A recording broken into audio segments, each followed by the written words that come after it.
Chaque jour, un verset de la Bible, une pensée et une invitation. Plus de power avec Léo. No pain, no gain. Connais-tu cette fameuse phrase? Sans effort, il n'y a pas de succès, on pourrait traduire. Je pense qu'il y a beaucoup de vérité dans tous les domaines de notre vie, y compris spirituel. Aujourd'hui, je vais vous partager un texte avec toi qui parle de faire des efforts, de mettre tout en œuvre. Paul a écrit aux Philippiens: mes bien-aimés, comme vous avez toujours obéi, non pas seulement en fonction de ma présence, mais d'autant plus maintenant en mon absence, mettez en œuvre votre salut avec crainte et tremblement, car c'est Dieu qui opère en vous le vouloir et le faire pour son bon plaisir.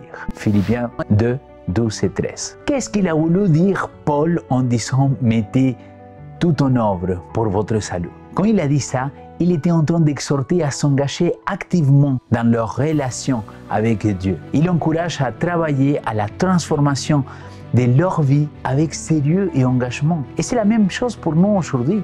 La vie en Christ s'exprime à travers le fruit de l'esprit: amour, joie, paix, patience, bonté, foi, douceur, tempérance. Quand nous nous convertissons à Dieu, nous recevons une puissance de motivation renouvelée et un amour qui reflète celui de Christ.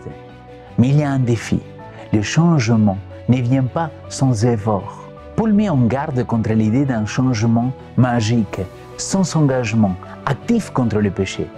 Je vous lis la citation du jour. Mais ceux qui s'attendent à assister à un changement magique dans leur caractère, sans effort déterminé de leur part pour vaincre le péché, seront déçus. Nous n'avons aucune raison de craindre tant que nous regardons à Jésus.